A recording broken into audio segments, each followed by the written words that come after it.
My name is Megan Thynge. I live in Columbia Heights, Washington, D.C. My name is Burdick. My wife's name is Megan, and my hero's name is James. And my hero's name is James. My pregnancy was pretty normal.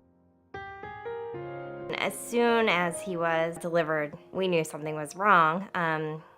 He was having trouble breathing initially. I couldn't hold him. They took him away. He was in the NICU for, 5 days, and those were just sleepless nights. And It was always challenging to get James to eat. That was one of the first concerns that my husband and I had. one of his feet was a little swollen looking. His left leg was What about your lip? really sort of severely bowed in towards the ankle. My husband and I took James to the orthopedic surgeon, and they x-rayed his legs. And we see her walk in with this look of concern. Here, you want to put it on?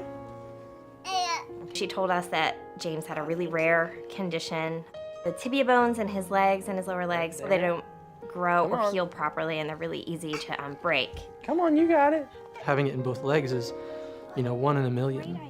Our thought of life for James changed in an instant, and I was just overwhelmed, Bye-bye. Give me a hug. So the first thing I did was I came home and I called the director of therapy at Easterseals. It just fit perfectly for us. It was a great daycare center. We knew people that worked there. It's 3 blocks from our house. I've got you. You can do it yourself. His first few weeks at daycare were really challenging. Things that are sort of easier for the rest of us are really difficult, including like eating and swallowing and things like that for James.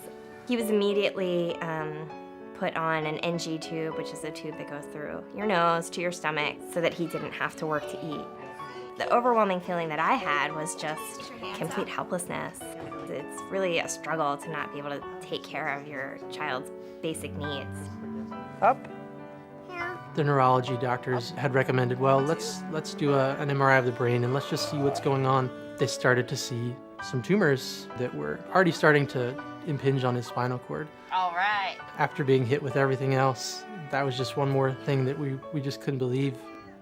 It has been a little bit of a struggle to come to terms with the fact that his life will always be different. Early on, we had doctors tell us, we don't know how long James is going to make it. We'll be lucky if we can get him to 3 years old. And, he's 2.5 and he's thriving. He's doing great. We just take it one day at a time and get that slow, steady progress towards getting him to walk. Come on, Jimmy Powers. Knowing that Easterseals has such an amazing reputation for caring for all people with special needs was just incredibly comforting. They learned everything about James with us. They were kind of there from the get-go. And the progress that he's made over the last 2 years is miraculous. He doesn't realize how hard some of the things that he tries to do are for him. He doesn't know any different. I think James just perseveres through everything. I absolutely see James as certainly my hero. He's just the toughest person I've ever met.